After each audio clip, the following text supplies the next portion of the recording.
Salve,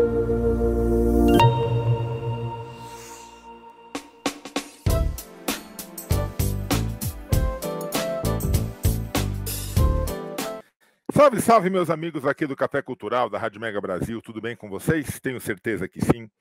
Mais uma vez estamos abrindo aqui nossas câmeras, nossos microfones, para bater um papo sobre arte, sobre literatura, e de uma maneira que eu gosto muito de fazer, que é conhecendo um pouco mais desse nosso Brasil tão grande, tão diverso.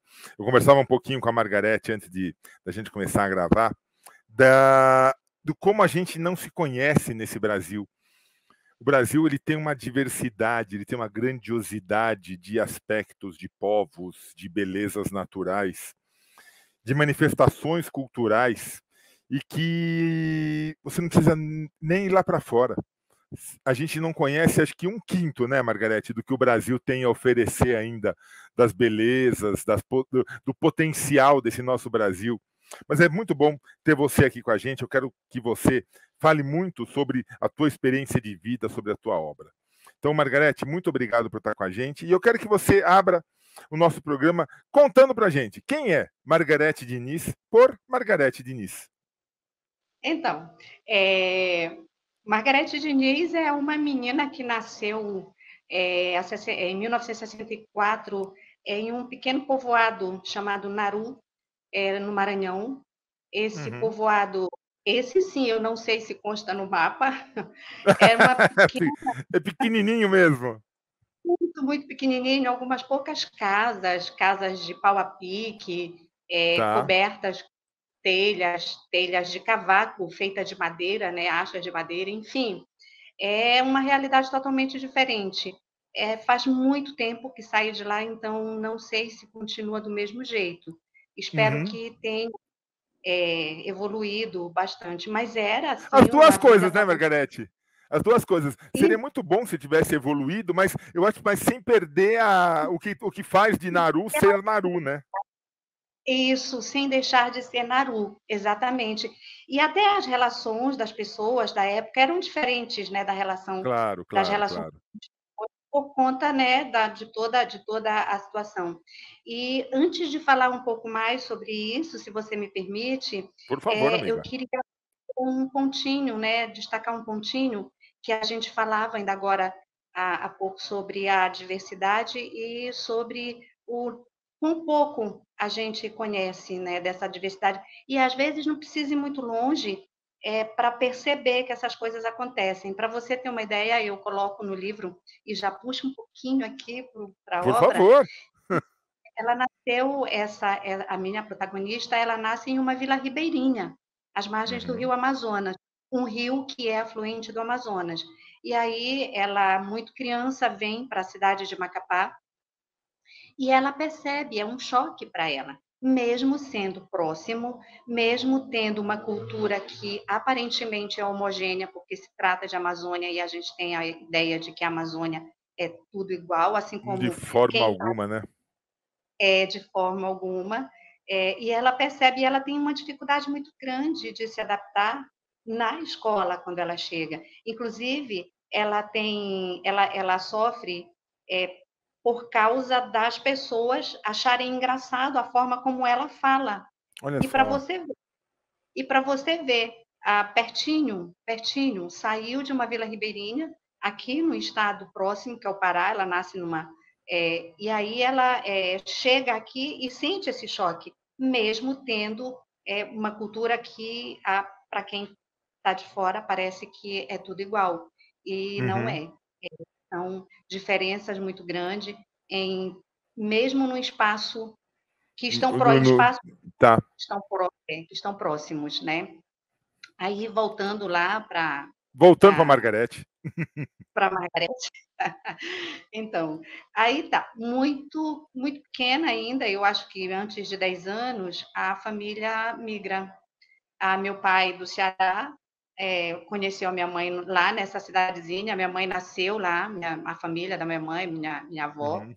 e a família saiu para morar numa cidade próxima, que chama Imperatriz, mas antes passando por Barra do Corda.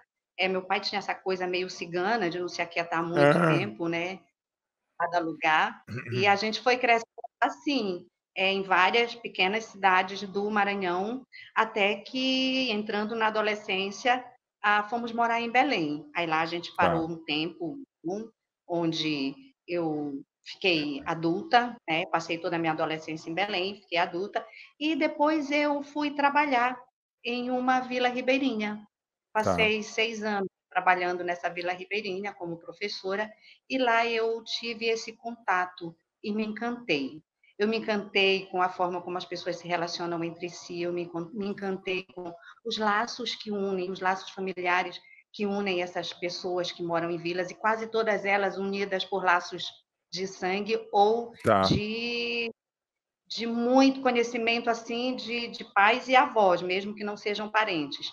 E foi lá que surgiu, desde essa época surgiu a vontade de escrever sobre aquilo. E também assim o que me encantou muito, a forma como as pessoas se relacionam com o seu entorno, com os Tá. rios, que é presente, com a floresta, de onde eles tiram a subsistência, enfim, foi uma experiência maravilhosa e por Imagino. ter por ter tido o efeito de encantamento em mim, eu quis falar sobre isso.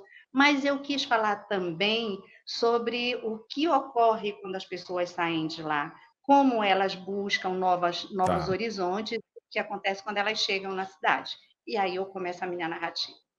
Ah, que maravilha. Deixa eu voltar só uma coisinha que você falou que eu acho importantíssima, que é a relação das pessoas, dos povos ribeirinhos, com o seu entorno, com o rio, com a floresta, com o meio ambiente.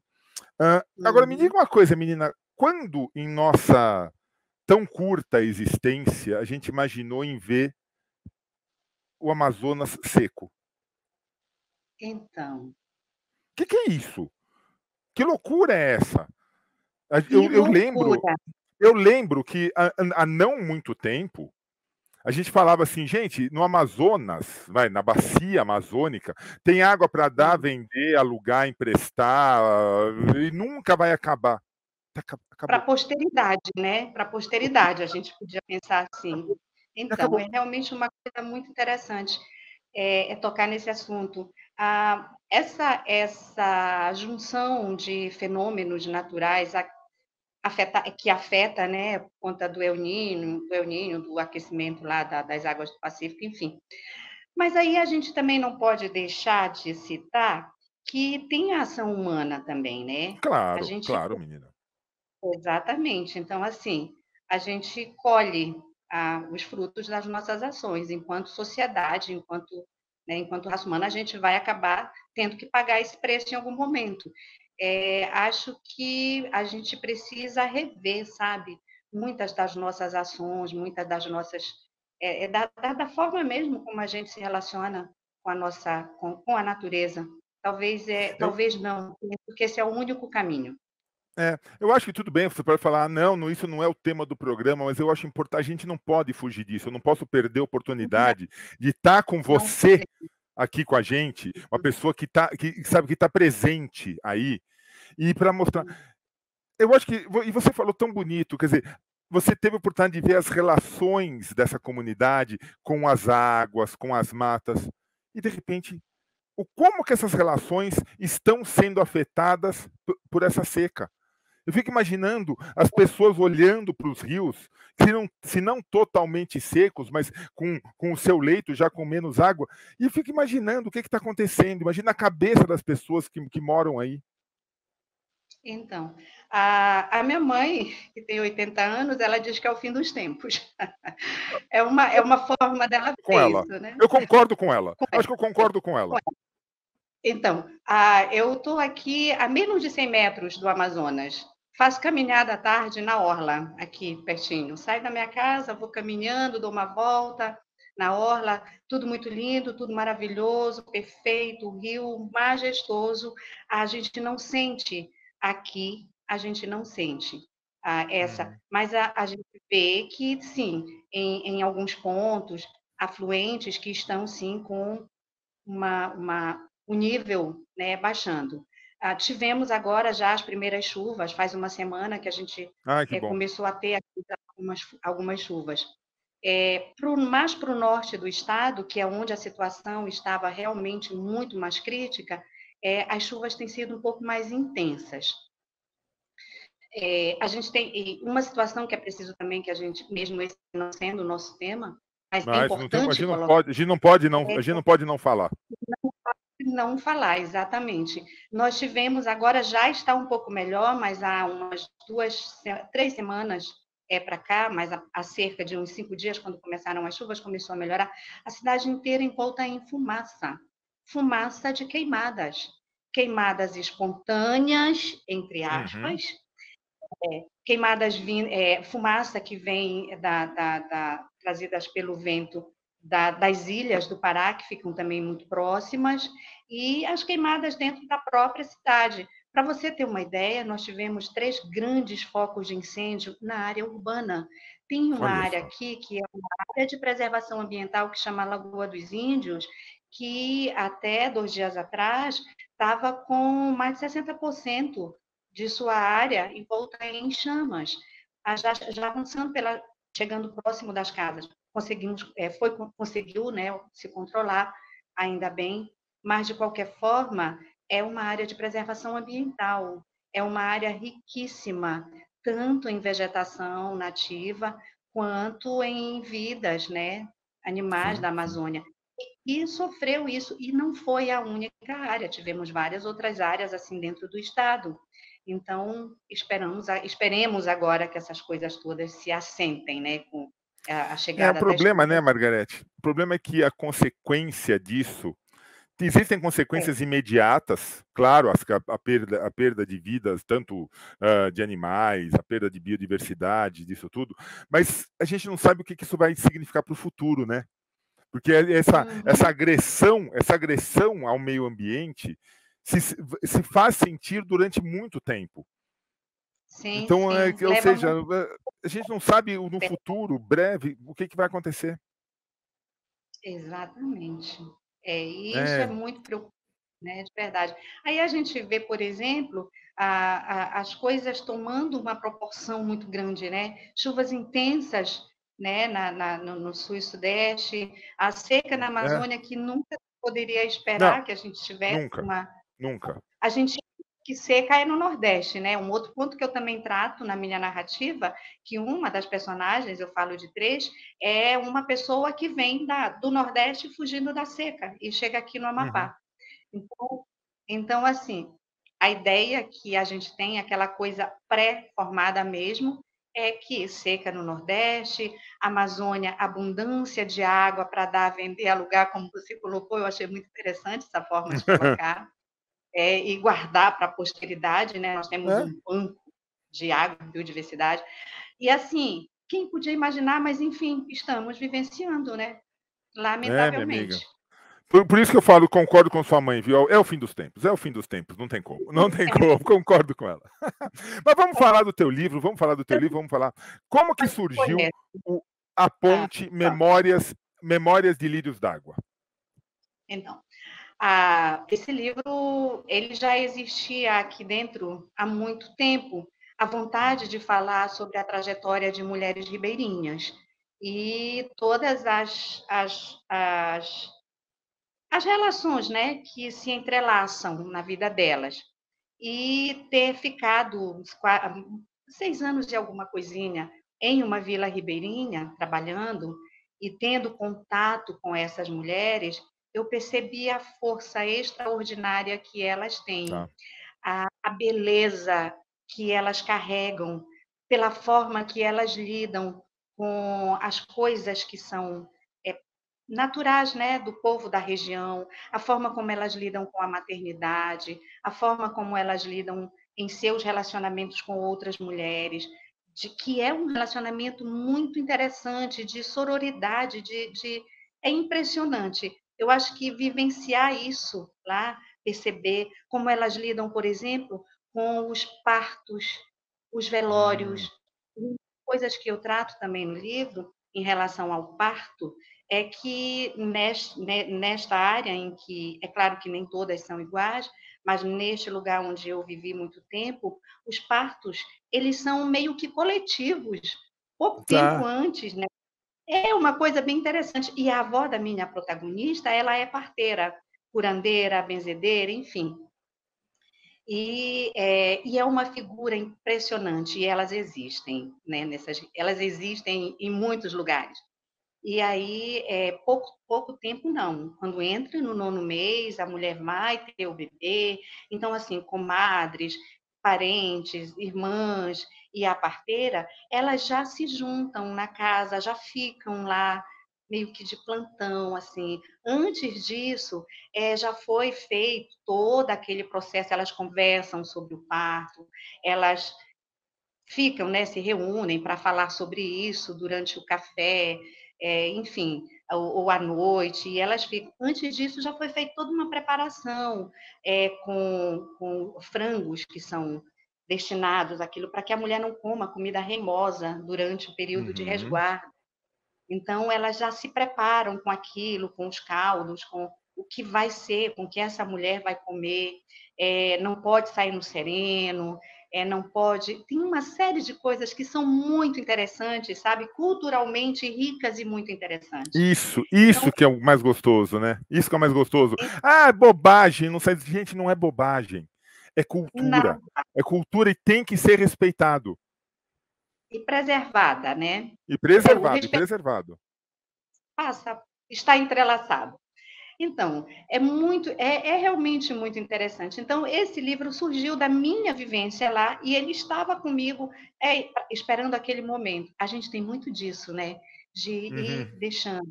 A gente guarda aquele sonho que nos é muito caro, que, nossa, aí a gente deixa ele lá no cantinho, bem escondidinho, esperando o momento certo. Só que esse momento certo, se a gente não levantar e for lá e Ai, agora, não ele acontece. não vai. E ele aconteceu durante a pandemia. Ele já estava guardado comigo há muitos anos. Já tinha, assim, já havia feito algumas anotações aqui e acolá, já tinha alguma coisa perdida em folhas soltas pela minha Uhum. mesa. E foi ficando, foi ficando. Com a pandemia, tem um momento assim que a gente dá uma. É preciso que a gente tenha, né? A gente é sacudida assim. Aí a gente vendo a situação que as coisas, os rumos, né, que as nossas vidas estavam tomando, e acho que esse momento que a gente está vivendo agora também é um desses em que a gente é obrigado a levar aquela sacudida, sabe? Com esses eventos climáticos aí, Sim. e é um outro momento. A pandemia foi o meu momento de dizer é agora. É agora porque a gente começa a se dar conta da finitude e da falta de controle. Nós não temos controle como a gente gostaria de ter. E por não ter esse controle, eu cheguei, não, se eu quero fazer isso, o momento é agora, e sentei e comecei a fazer. Por conta, eu acho que talvez de não crer muito que talvez desse certo, porque a gente também tem aquela coisinha da insegurança, é natural, Claro, é o normal. primeiro livro,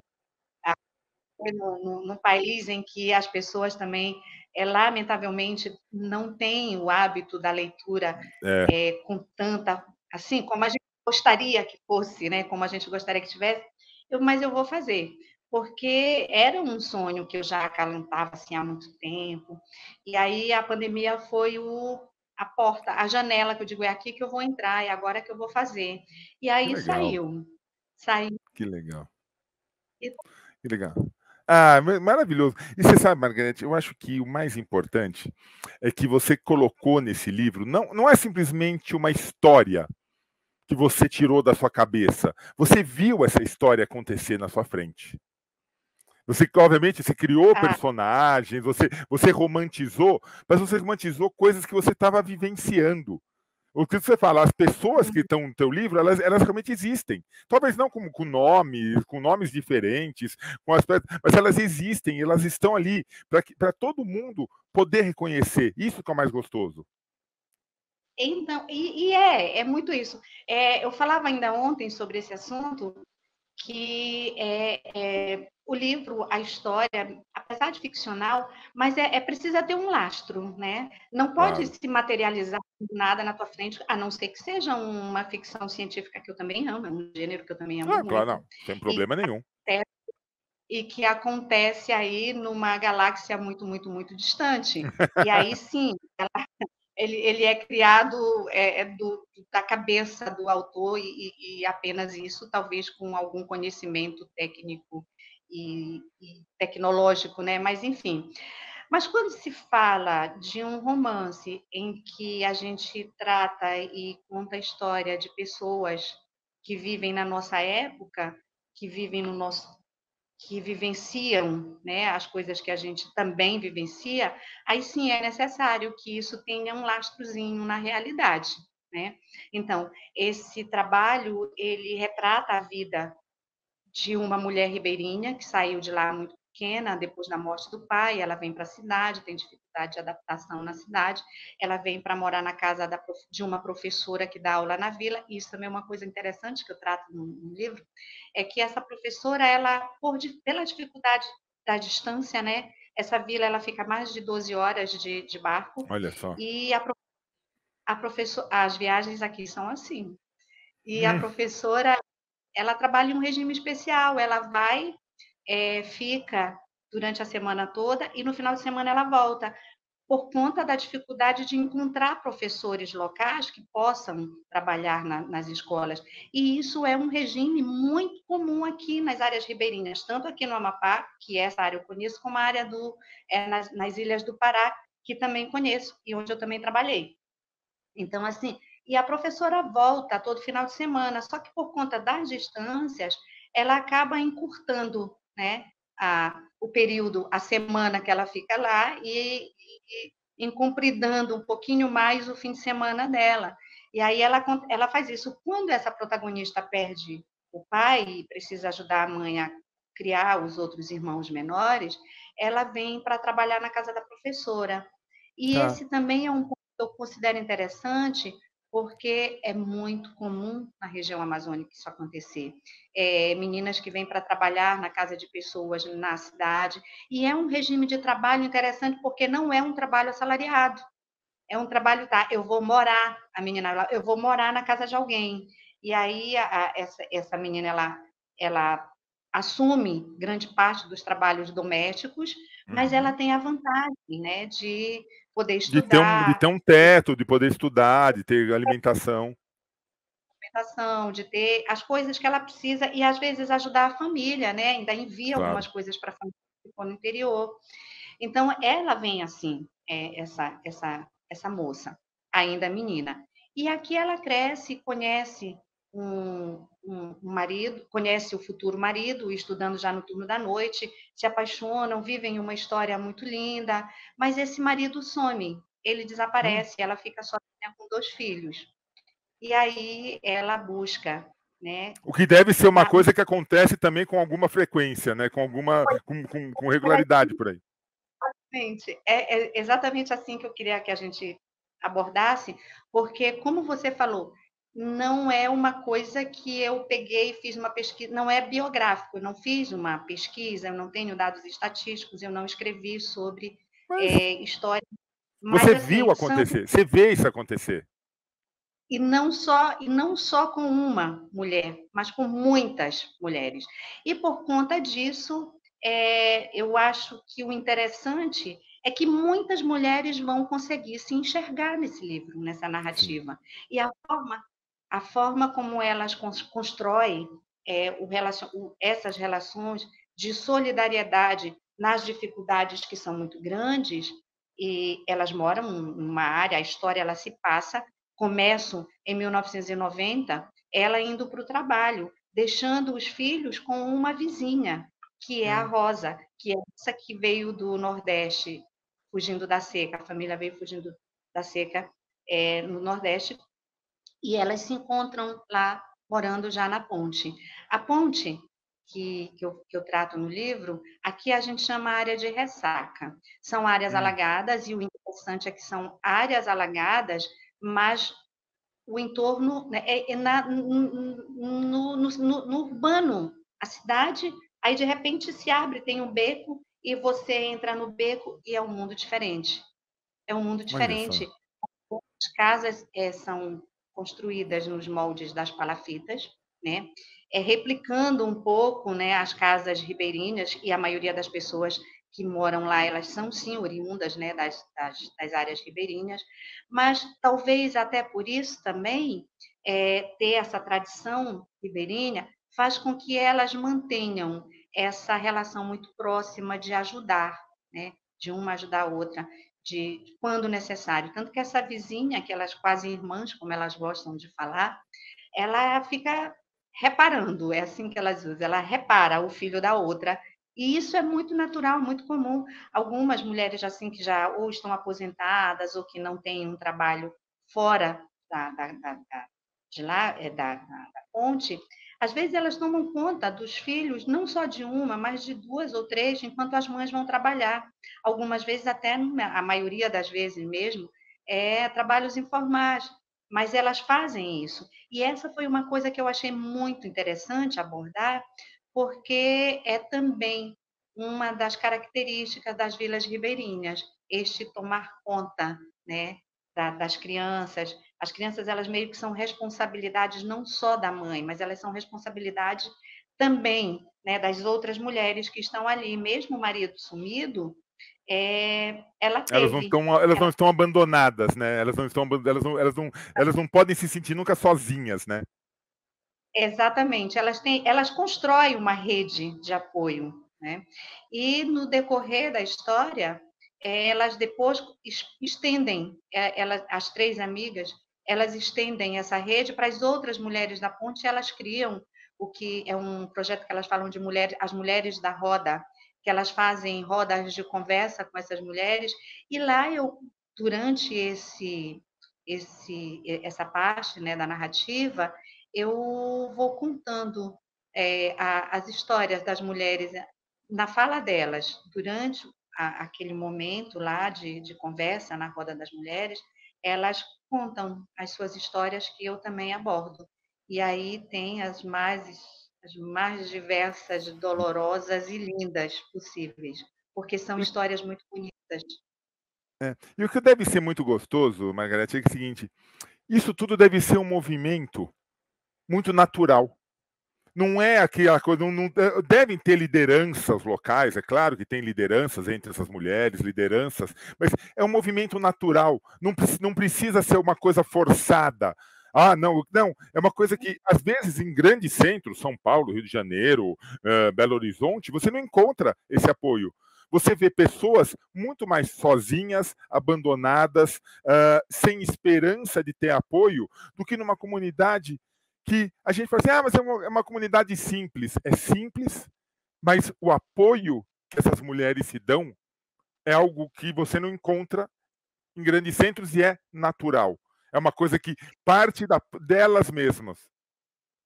É exatamente isso. E o interessante que a gente fala mesmo também, né, sobre isso, eu já até abordei agora há pouquinho, é que talvez essa seja uma herança, né, das áreas ribeirinhas, onde essa forma de se relacionar, talvez porque são a maioria das pessoas ligadas por laços de sangue ou por Sim. longos períodos. Eu conheceram, os pais se conheciam, os avós se conheciam. Isso talvez explique um pouco essa forma como elas conseguem lidar com as dificuldades na ponte, porque muitas delas vieram dessas áreas ribeirinhas. Exceção de Rosa, que veio do Nordeste, mas que no Nordeste também não é diferente. Nas regiões onde há necessidade dessa rede de apoio, ela existe. Ela existe e você tem realmente foi muito, muito interessante nessa sua colocação de dizer que nos grandes centros as pessoas estão mais sozinhas, apesar de estar rodeadas de muito Ah, mais pessoas.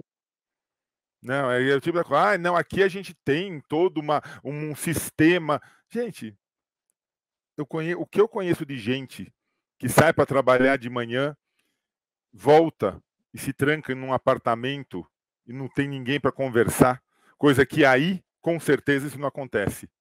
Ou seja, Olha, você mesmo falou, as mulheres se unem. Elas, mesmo independente da situação, elas se olham, elas se conhecem.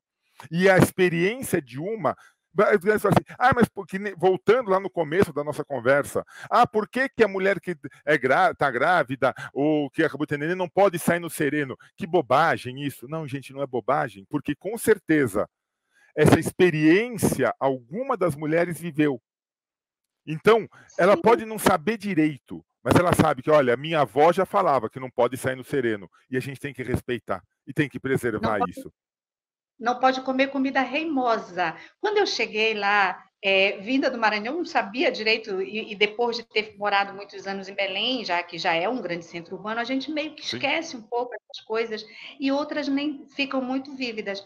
Mas, assim, quando eu cheguei na Vila Ribeirinha, lá para trabalhar, tinha uma moça grávida, e a mãe dela era a parteira da vila e de toda aquela região lá, e eu me lembro que ela estava dizendo que ela precisava começar a criar frangos para fazer caldos para quando ela tivesse de resguardo, para ter leite o suficiente para o bebê e para não comer comida remosa. Eu, tá, mas o que é comida remosa? Mimosa. Ah, é remosa. Mas o que é comida remosa? Não pode comer carne, não pode comer pato, não pode comer peixes de pele, não pode comer mariscos, camarão, não pode comer essas coisas, porque isso é remoso, tá? Mas o que é remoso? Porque isso vai fazer inflamar, a, ela vai ter um processo inflamatório, mas elas explicam isso de uma forma que chega a ser poética, eu Pois acho é, maravilhoso. imagina, é lindo, é lindo, é lindo. Porque, na verdade, se a gente for ver, da floresta, e floresta como um todo, floresta eu Uhum. coloco matas, eu coloco solo, eu coloco as águas, eu coloco tudo. Todos os remédios saem daí. Sim, Não tem um remédio que a gente vá numa farmácia e compre que a base não seja uma planta. Que alguém um dia foi lá, colheu, macerou, fez, mastigou e descobriu que era remédio para que servia. Então, esse conhecimento, Margarete, se você tiver a oportunidade de escrever um segundo livro, coloque esse conhecimento. Não deixe esse conhecimento morrer, menina. nossa, que interessante. E eu ainda não tinha pensado em escrever exclusivamente sobre isso, mas eu acabei de começar a pensar. E te Que digo, delícia. acabei de começar a pensar. A avó da minha protagonista, que é a parteira, benzedeira, curandeira, ela tem uma sala lá onde ela atende as pessoas, ela tem um enorme pé de manjericão plantado na porta e uma espada de São Jorge, que é para espantar os maus espíritos, e ela faz poções, ela macera, ela tem um pilão, e eu descrevo isso numa parte do livro, que é bem interessante, mas eu paro aí. Quando a minha protagonista também, no segundo relacionamento, ela é vítima, né, ela tem um relacionamento abusivo e ela está machucada. Logo na primeira página, ela está indo trabalhar, ela está machucada. E quando ela vai trabalhar e deixou os filhos aos cuidados de uma vizinha, quase irmãs, que é a Rosa, esse trabalho que é informal, ela vai ajudar a fazer a limpeza em uma farmácia que fica no centro. Ela queria que fosse um emprego formal, ela queria ter as garantias de um emprego formal, mas não é. Ela vai só limpar e ajudar a arrumar as prateleiras. E quando ela está arrumando as prateleiras, ela vê uma variedade de produtos da flora local. E algumas farmácias, mesmo nas cidades, em Belém, aqui na capital, Amapá também, tem produtos que são com pouquíssima manipulação, né? Colocado em farmácias, tem umas prateleiras Olha assim, com só. produtos, óleo de copaíba, leite de Amapá, mastruz com leite de Amapá, e assim, uma série, andiroba, e por aí vai, né? E é interessante que existe. E quando ela começa a arrumar os frascos na prateleira externa, que não é junto com a medicação Assim, tradicional dos laboratórios, né? Uma outra. E aí ela começa a arrumar e ela lembra da avó. E aí, nessa lembrança dela com a avó, da avó, ela abre o frasco e ela sente o cheiro. E ela diz que é só palidamente parecido com o que ela lembrava na infância. Mas por quê? Porque ele já foi, de alguma forma, manipulado, já está ali, manipulado. é, já está no frasco, mas assim, lá na pequena vila, ela tinha a oportunidade de ver a avó preparando. Aqui nós temos um local que a gente chama Museu Sacaca, e dentro do museu tem, eu não me lembro agora o nome direito, mas é uma,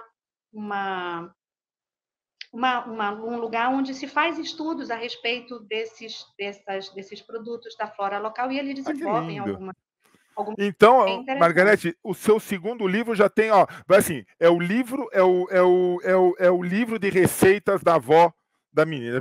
Você já vai fazer o livro de receita, pega tudo que a avó tinha de receita, de poção, de óleos, de ungüentos, de pomadas, e pode fazer esse livro, menina, porque olha, vai ser um sucesso, eu tenho certeza. Ele vai sair. Ele vai sair. Eu tinha colocado assim, nesse primeiro livro, o meu foco é o universo feminino. E só que essas mulheres, elas não existem numa vila, apesar de estar aqui às margens do Amazonas, mas elas não são as Amazonas lá da mitologia. Então, Não. assim, os homens, de alguma forma, triscam no caminho dessas mulheres. No segundo volume, eu já está em fase de conclusão, mas eu já tenho o terceiro agora aqui engatilhado, né, depois dessa nossa conversa. Que bom. Sério? Eu, através de contos, eu exploro um pouco mais da história dos homens que cruzam a vida dessas mulheres. E eles podem ser compreendidos de forma separada, sem prejuízo algum. Tá. Cada conto está encerrado ali em si, mas eles têm ligações com o livro, né, com a história das protagonistas. E esse é o segundo, que é um aprofundamento assim, né, das histórias. E aí já vejo assim, muitas dessas mulheres são citadas, mas na visão desses homens, assim como os homens que são citados aqui no primeiro volume, no primeiro volume não, no livro, porque No não é livro. uma continuação. Eles aparecem, mas a partir da visão delas. E elas vão aparecer no livro de A da contos a visão partir da deles. visão na partir da visão deles. Agora, o terceiro já está aqui. Ah, que maravilha, que maravilha. Já Ah, que bom. colou. Margarete, eu quero saber o seguinte de você. Onde que as pessoas conseguem encontrar a ponte Memórias de Lírios d'Água?